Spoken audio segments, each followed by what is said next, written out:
What's going on, everybody? My name is High Five Pars, and welcome back to another video. In today's video, we are going to be going over the Kimura Village quests, specifically the ones that I recommend as an optimized route to get through the Kimura Village storyline and get to the meat of the content, which is the hub, HR, LR, high rank, low rank, for those that don't know. I'm also going to be recommending a couple of armors that I used to get through the village quests. Honestly, there was only a couple. And finally, I'm going to recommend a couple of beginner weapons and their weapon path that will help you get through the village quests. So without further ado, let's get into it. Now, before we go too much further, I do want you to know that there is some spoiler warning here. This guide does include some spoilers. Now, first and foremost, when you want to accept a village quest, you're going to need to go to the village quest counter, which is Hanoa, the quest maiden, here sitting on this bench, enjoying her bunny dongos. How about this weather? You will need to come into the menu. You won't have everything that I have here, not yet. But basically you will see the 1-star quests as being available. You will need to complete 2 out of the 3 village key quests. Each tier is going to have specific key quests that you will need to complete, and it will tell you how many of each you need to do before it will unlock the next tier. In this case, because it is tier 1, we will only need to do 2 out of the 3. My recommendations are going to be Unpious Peons, taking on the Jagras. Fairly straightforward. There's only 8 of them. They're not too bad to deal with. They're fairly straightforward. And the second is delivering 8 fire lanterns. One key departure from previous Monster Hunter games is that when you have to go on these collection missions, in this case we're doing 8 fire lanterns, you can see exactly where they are based on the little green dots that you can see in the bottom left-hand corner of our screen. You can take a look on the mini-map. Holding down the L button, you can zoom in on the map and actually see closer where they are. And then it's just a matter of going out and finding 8 of them. You usually get a couple of pickups per plant. So you just need to go to a few of these, pick up the fire lanterns, and you're done. Quest completed. Now, the second quest that I recommend taking care of is doing the Slay 8 Jagras in the Unpious Peon quest. Now, just like in the last Gathering quest, when you are supposed to hunt a specific monster, it will also show those small monsters on your mini-map as well. As you can see in the bottom left-hand corner, we have red dots where there are clusters of Jagras that we need to take out. Now, the main reason I recommend this quest is because not only does it get you into learning how to fight smaller monsters, which you will do a lot, but it also gets you some more materials to start out with, which is materials are key in this game. So, you know, it gets you a little bit of combat experience and also gets you run over by a Bolfango, apparently. It will get you experience with beating up monsters that try to cross you.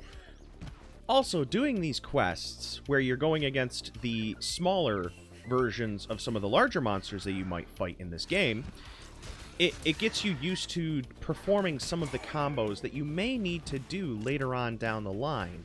And it just kind of gets you into the gameplay loop as well. Beating up the monster, carving it, moving on to the next.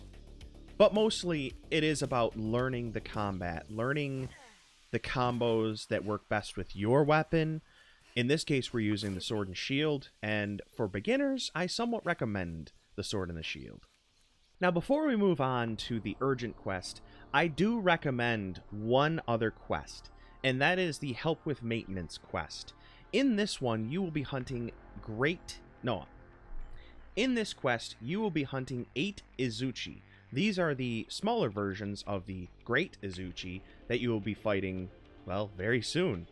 And they give some good gear. Now, by doing the Help with Maintenance quest a few times, you will be able to get yourself a baseline setup of gear with the Izuchi sickle, if you stick with the sword and shield, as well as full Izuchi armor, which will give you 10 defense for each piece, whereas the Kimura gear only gives you 1 defense, so you can take a hit a little bit better, and the weapon is a good starter weapon to get through a lot of the original content. You're able to have 60 attack with 10 affinity and a decent yellow sharpness, which yellow sharpness for the beginning of the game is just fine.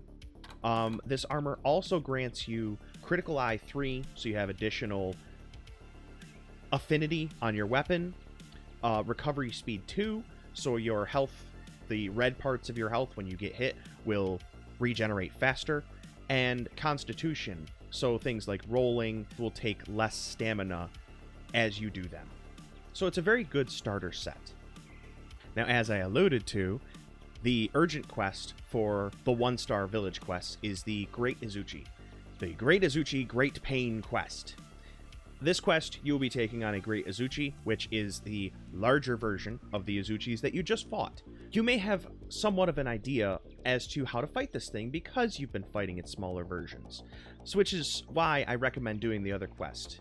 And you actually need some parts from this in order to upgrade your sword and shield that you just made. Now, one thing I always want to recommend is before you go out on a hunt, it doesn't matter if it's a collection quest, if it's a hunting quest, if it's a rampage, it does not matter. I always recommend going to the canteen, eating some bunny dango. They are fairly straightforward. They explain exactly what they do for each one, so pick which ones you believe are going to be the best, and you should be totally fine. I will also try and come out with another video explaining in detail the bunny dangos. Now, as you can see, unlike the previous ones where the smaller monsters were labeled with the red dots, this one you can see that the Great Izuchi is very clearly marked in the middle of the map. You might not have that when you first initially fight the monster. It may show up as a question mark. But because there's only the one, you pretty much know where you need to go to take on this monster. Here you can see that we have the Great Izuchi, who is typically flanked by 2 of its little smaller Izuchi pals. So if you didn't get all of the armor and weapons that you wanted from the previous help with maintenance quest, you can always try and get more from this quest as well.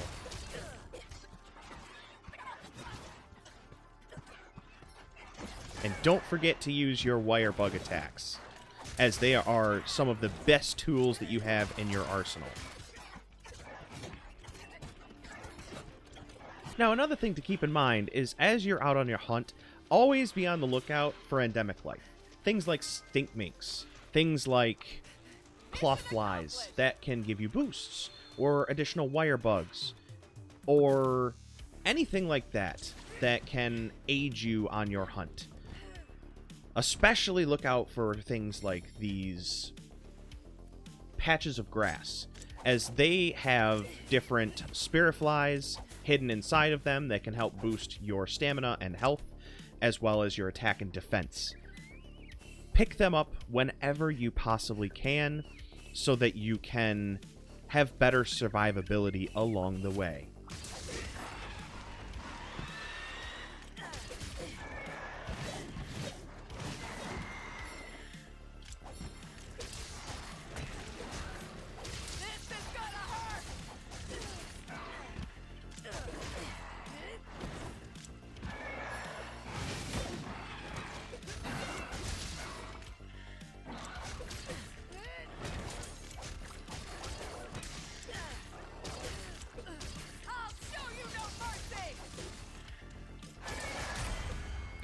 And just like that, Hunter, congratulations. You have now completed your first urgent quest of the game. And now you're ready to move on to 2-star quests. Now that we're back in the village, we can take a look at the 2-star quests that are available.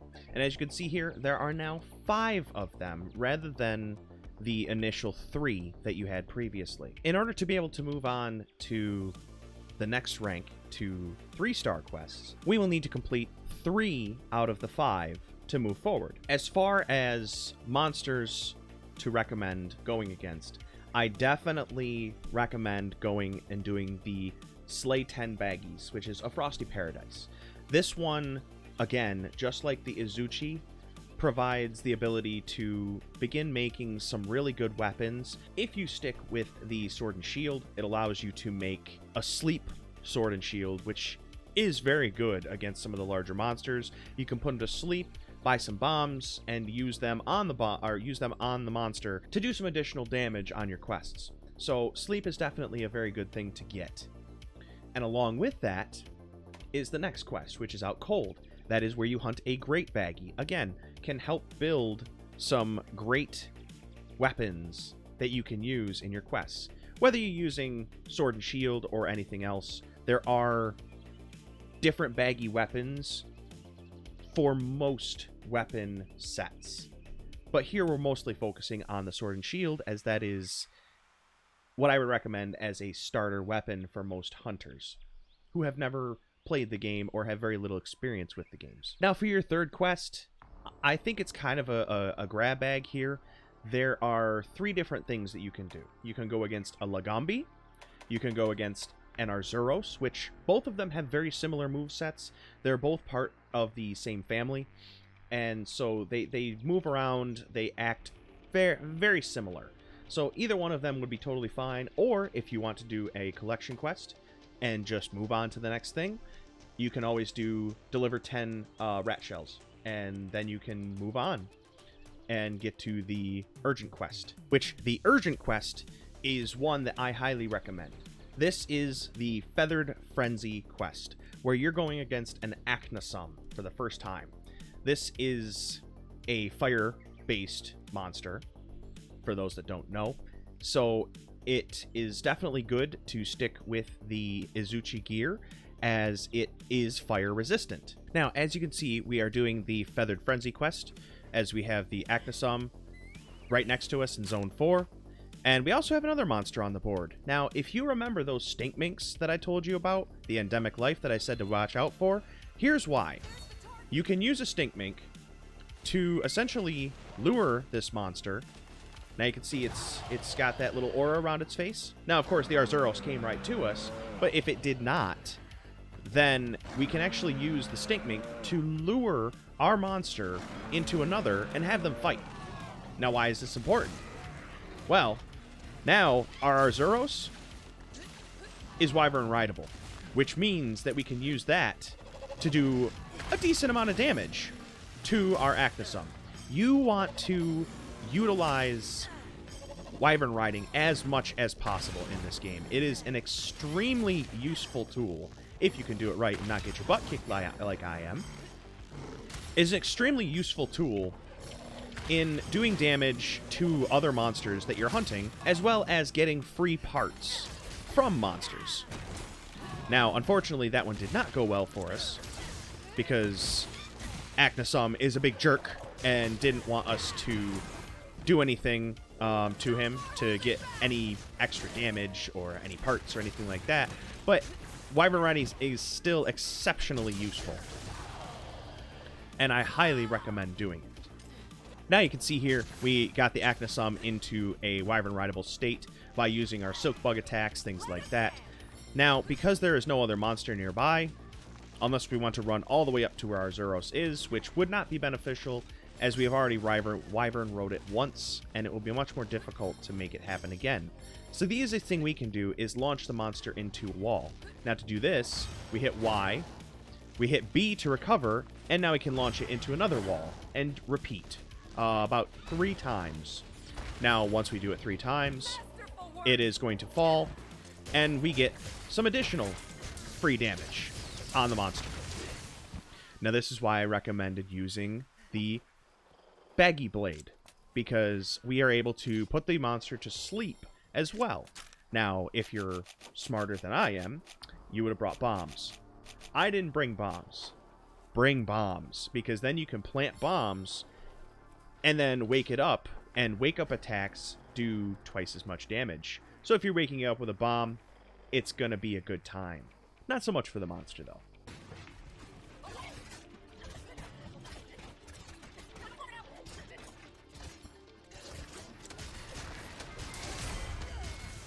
And just like that, you have now completed the 2-star urgent quest. Not too shabby. Now that we're back in the village, I do highly recommend making the Aknosom armor. This is my own personal preference, but this armor has high fire attack, quick sheath 1, and recovery speed 1. Now, a lot of monsters that we're going to be going against very soon are going to be weak to fire, and likewise, some of the other ones are also going to be strong with fire attack. So having having armor that is going to be fire resistant is definitely going to be nice, and also because this armor gives fire attack increase, you will be doing additional fire damage to some of those monsters. Now, unfortunately, if you've been following along with me and using the sword and shield up until now, if you want to make an Aknosom weapon, which I do recommend, you won't be able to make a sword and shield one. There is no sword and shield Aknosom blade. But if you want to stick with something that is going to be fairly fast-paced, have the same kind of movement ability as a sword and shield, I would recommend building the dual blades. They are fairly good. They do change up the gameplay a little bit, but you should be able to do just fine with them. Just make sure to dodge and weave.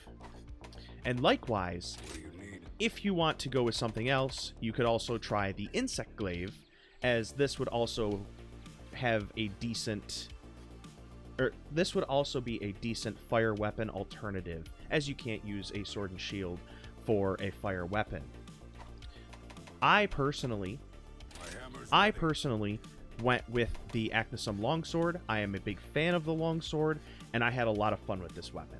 So this is another one that I personally used and would recommend, as it was a very good weapon, and I used it for quite a while in the village quests. Now, every so often when you come back from a quest, you may see in your map that there is a little speech bubble where someone wants to talk to you. I'm using this one as an example, but this is not the one that we're going to be talking about here in a moment. Always go to try and check these out. It means someone wants to talk to you, and it could be something very important. In this case, after you complete the Feathered Frenzy urgent quest, if you go talk to Yomogi, she will give you a quest called Supply Run. Now, I always recommend doing the Bunny Dango quests. Getting better ingredients in the canteen is always a plus, because then you are having bigger buffs as you go into quests, and that is always a good idea. Moving on with the key quests for 3-star, you have to do 2 of them, and then you unlock your first rampage, which we are not going to get into here, but they are definitely a change of pace, and they are quite fun. So, in my recommendation, I would say definitely go after the Royal Ludroth. The reason being is that it is weak to fire, and therefore the Aknosom armor that you just made will increase your fire attack for whatever weapon you chose, and will allow you to do a lot more damage to this monster. However, be very careful, because this is a water-based monster, and the armor you just made is weak to water. So be sure to dodge a lot of its bigger attacks. You don't have to worry as much about its physical attacks, but its water-based stuff you really have to be cautious around. The same thing goes for the other one that I recommend, which is the Tetranodon. Now, if you've been sticking with the sword and shield, you can make a pretty decent Tetranodon weapon, sword and shield weapon from that quest. You may have to grind it a few times, but again, this is another one that has some water-based attacks, so you do need to be careful. Now, both of these monsters have some weakness to fire. Not completely, but they at least have some weakness to fire, so the weapon and armor that you made will definitely help out with both Tetranodon and Royal Ludroth. And both of them do have a sword and shield that you can make, and they are fairly decent. Not great, but they are both good water weapons, and you'll need those down the road. Now, once you've completed 2 of these quests, as I mentioned previously, you will unlock a Rampage quest, which you can accept from here. I don't want to give too much away, but it is definitely a much different experience than what you will be used to going out and doing these regular village quests. Now, once you have done the Rampage, in order to unlock your next urgent quest and move up another star, you will need to do 2 more of these quests. You need to do a total of 4 of the key quests. So for the other 2, I honestly just recommend doing the Ragi and the Kula Yaku. Both are fairly straightforward. They are essentially other versions of the Great Izuchi and the Great Baggy that you've already fought, save for the Kuliaku. That's just kind of a more evolved version, it seems like. But they're very similar in style. So if you just want to get through them, that is the easiest way to do it, is going after the Ragi and going after the Kuliaku. Barioth is totally fine, totally acceptable monster to go against. If you choose to go against him, be careful because he likes to charge you like a bull. Now, once you have completed 4 of those quests, you will get the urgent quest Monkey Wretch in your plans, where you're going to be going against a Bishaten in the Shrine Ruins. Now, if you watch my previous video and you are taking a look at your hunter notes as much as possible, you can see here that the Bishaten is somewhat weak to fire. It is not the most weak to fire, however, fire will still be very useful against it, which means that our Aknosom armor and blade that we have chosen to build will definitely be helpful against this monster. Now here you can see we have our very first Bishaten. This is the monster that we will be fighting in this quest. However, as I mentioned before, one of the best things you can do for yourself is bring a Stinkmink along, because now we can try and lure this puppy into another monster, if he will let us. Come on. He needs to come down from that wall, alright? Because otherwise this just isn't gonna work.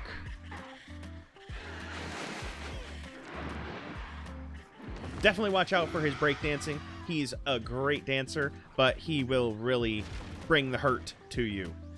So, the reason that we brought the Stinkmink is so that we can lure him into another monster. Here you can see we have a Tetranodon over in this next zone. With the Stinkmink, Bishaten will follow us around. He will follow us over to this monster, and then they will fight.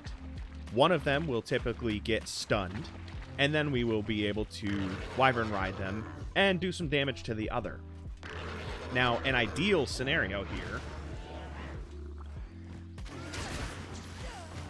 would be that what we can do here is we will be able to hopefully get it so that we are able to Wyvern ride the Bishaten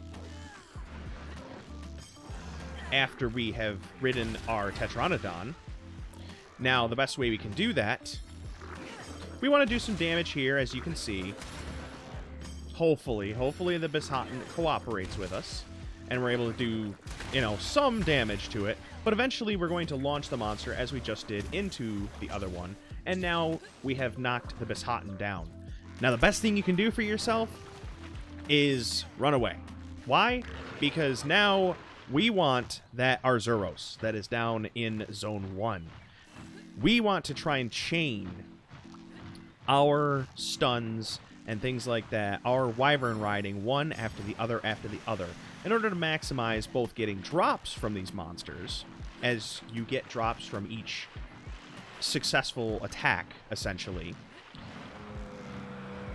And it also, makes our lives a little bit easier by doing damage to Bishaten, which we should be able to do once we can get Arzuros down. Now, as you can see, we're going to be fighting this Arzuros, kicking his butt, breakdancing all over him, showing him what for. And once we get close, which I'm really hoping we can get a knockdown here. Alright, we unfortunately did not, which means that we are about to lose our Wyvern ride. Now, an ideal scenario would have been that we would have been able to Wyvern ride this Arzuros. I am going to try and at least get that going through different means. Never mind, he is going to take off. Look, they know I'm filming a video, and they just don't want to cooperate. So we're just going to go after the Bishaten. Now, you really have to be careful of Bishaten. He really likes to throw his fruit around, but you can actually use it to your advantage. You can actually pick up some of his fruit that the monster throws at you, and you can throw it back at him, or you can eat it and get some health back. In this case, he has been throwing poison fruit around, and we can actually use this poison fruit and throw it back at him to potentially poison the monster and do some additional damage for us, which as always, more damage is good. Now, one thing that has always caused a lot of hunters trouble is sharpening. Now, in the middle of a fight, this can be very difficult. So what I typically recommend is if you can wait till the end of the fight, go for it. Otherwise, hopping on your Palamute and sharpening mid-fight is exceptionally useful, as you can keep yourself mobile while in the fight without exposing yourself and, you know, basically leaving yourself wide open to attacks from the monster that you are fighting.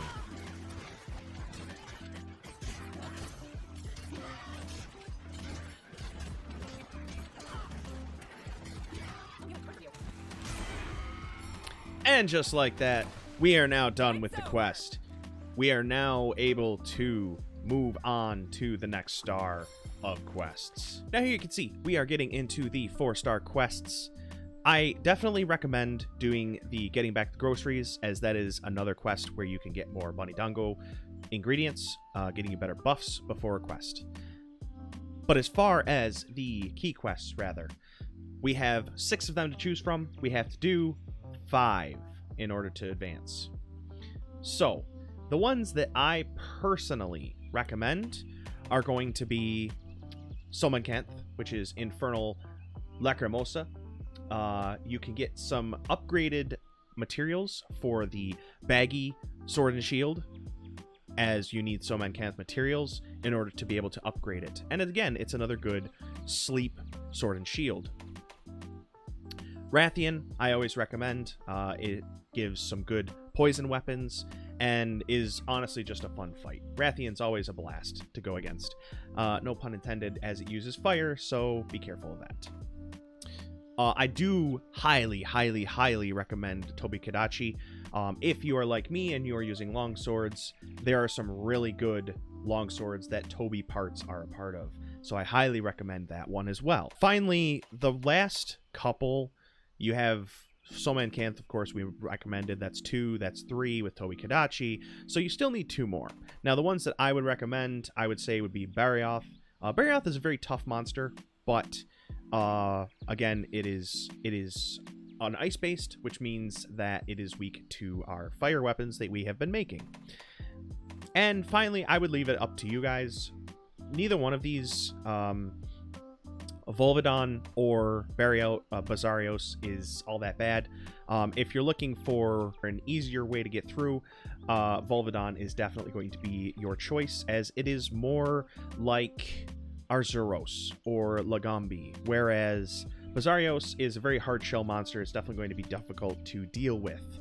So I would recommend going against Volvidon. Now, once you have completed your 5 village quests at 4-star, you will unlock Comeuppance, where we finally go against Magnamalo, the big boy, the flagship, as we mentioned previously. I am not going to pick on him and call him a reskins an ogre, because he kicked my butt for that. So, not gonna call him names. But you will go against Magnamalo, which is a great fight. I don't really want to show it to you, because I don't want to spoil too much, but it is a fantastic fight. It is a lot of fun, and you will get some good parts from it. I highly recommend making all of his weapons, as they are blast, and blast is usually pretty good against a lot of things. You can pretty much make one of each class, so if you're sticking with Sword and Shield, it is a great Sword and Shield to build. Now, once you have completed Comeuppance and defeated the Magnamalo, maybe got some of his parts, maybe built his armor, whatever was best for you, you will then be presented with 5-star village quests. Now, this is the second to last tier of village quests. However, it's one of the last ones that I've seen that has any unlocks that you will necessarily need before you start going into the hub and doing low rank quests there, which will then lead into high rank quests. So one of the things, of course, I always recommend is doing the Dango quests. There is another Dango quest here, the Secret Ingredient, where you have to capture a Somankanth. Again, definitely can help with building some of those other weapons, like the Sword and Shield, and of course increases your Bunny Dangos, makes them better, makes it so that you will get better buffs So always recommended. And finally, you have to complete 4 of the 5 quests here. And I recommend definitely going against Nargacuga. It is a very cool monster, has some great stuff. The weapons for this thing are fantastic. The armor is pretty decent as well. Definitely recommended to do. Zinogre is one of my personal favorites. You don't have to go against him as he is pretty tough, but I love Zinogre. He has some good stuff, and he looks freaking cool. So definitely recommend going against Zinogre as well. Finally, you also have Mizusune, which is a fun monster. If you have played the demo, you know who Mizusune is. It is the Bubble Dragon, so definitely recommend going against that. And finally, Rathalos is always, he's the king. Definitely think that he is worth going against. Now finally, once you've completed those quests, you will unlock Hermit of the Swamp. This is the last urgent quest that we have for village quests, and you will be going against an Almudron in the Shrine Ruins. Now, I also recommend going against, I definitely recommend doing this quest, A, because it's an urgent, and B, because Almudron definitely gives you a lot of stuff, and it's a fun fight. It's a really fun fight. So, we'll be getting into that one here in just a second. Now, one of the things that I always do when I start out these quests, after I jump down from the main camp, is I have a route that I typically follow, which gives me a decent amount of buffs before we go into the fights. So as you can see, we can climb up this rock face here with our Palamute. We're able to find a Stinkmink, which, as you've seen, can be very helpful. Likewise, we're picking up a bunch of Spirit Flies that are going to be increasing our attack, some honey, which will be able to give us some Mega Potions. If you have Autocraft on, they will typically automatically make them. We have one of these bushes that allows us to get whatever's inside. The Spiribirds vary as you go. There you can see we had a health Spiribird. We've got another one. And as we continue up this mountain face, we've got some herbs. We've got another stamina Spiribird. And let's see, what else do we have up here? We've got a fire beetle, which will be fairly nice to catch the monsters on fire, if we can hit them with it. Some flash bugs. If we pop over here, we've got a couple more Spiribirds that will give us some attack and some more stamina. Some of your best buffs are going to be coming from finding these Spiribirds, so highly recommend to get. If we wirebug over here, we can get another bunch of them, which looks like 2 health Spiribirds and a attack one. And of course, nothing in that last one, so we wasted our freaking time. Now, puppet spiders are fantastic. They will instantly put a monster into a wyvern riding state, so use them wisely, as they are extremely important. We can always pop up way up to the top, and there are some bones that we can always grab. There is another Stinkmink over there that we can grab, and some other stuff. Some mushrooms. Might not use them here, but they're always good to find. Then we can always drop back down the mountain face, head over to right down straight below us. Sorry for those that may not like heights. Grab some more Spiribirds, and now we can grab this Kula-Yaku with our Stinkmink and bring it up to the Almudron to help us fight it. Also, you can grab that material that it happened to drop, and that Spiribird, get some additional health. We can use our Stinkmink,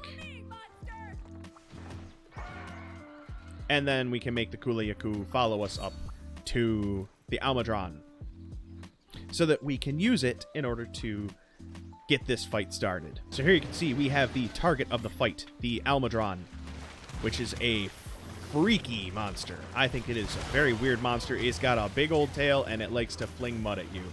So be cautious, and do your best with this one. As you can see, we are still using the Aknosom longsword that I have, because it is weak to fire, somewhat. So it is definitely a decent weapon to be using against this monster. We are now going to be using our Kula-Yaku to attack the Almudron and beat it up as best we can. We finally have gotten a mounted Punisher. Now, here, I would not recommend doing it. I would actually recommend slamming into the monster, launching ours into the Aknosom, or the Almudron, as we are then able to ride the Almudron down to the Nargacuga, which is down in Zone 1. You can typically ride these guys a pretty decent distance. Of course, I'm trying to ride him over a waterfall, which is not going to happen. So I am literally wasting a whole bunch of time trying to get down to this Nargacuga. Luckily, the Nargacuga is coming towards us, so that will help us out just a little bit. We should still be able to get down there with a decent amount of time, but we may ultimately need to launch into the Nargacuga a little bit earlier than what I would have wanted to do, as we may not be able to do as much damage to the monster. But you can see, we got down here, we've got just a little over half of our bar remaining, so we can do some additional damage to it. And now that we have done that, we're going to do a little bit more, just because, but really, we're more concerned about launching into the Nargacuga. Now we can ride said Nargacuga and do some additional damage to Almudron. Now here, unlike the past two, we don't want to use the launch monster to finish this fight. We actually want to use what is called the Mounted Punisher. This will allow us to do some additional damage to the Almudron, which of course we're trying to take out for this quest. So it's really important to do as much damage to it as possible. I wait till the bar gets very close to the bottom before I initiate the Mounted Punisher. Once you've initiated it, it plays out. You know, the Nargacuga or whatever you're riding does a very powerful move. Will kind of attack maybe once or twice after you hop off of it, and then you are free to go after your monster all over again. In this case, again, Almudron. These shinies, you don't have to worry too much about. You have plenty of time to pick them up. There have been times when I have left an area, come back minutes later, and they are still there. So do not be afraid. Just make sure you remember to go back up to the previous zone where we fought the Kuliyaku in order to get your stuff from those drops. I've almost got it. I know it. I can feel it in my bones.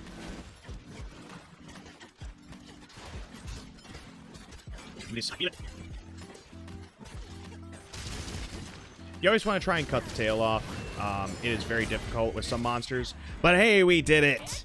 We have finished all of the main quests that you need to do to be able to unlock the full Village Quest experience. This will now unlock 6-star quests, which there aren't any secondary or optional quests that you need to do to unlock bunny dangos. There's no other quests. They're more just there to challenge you.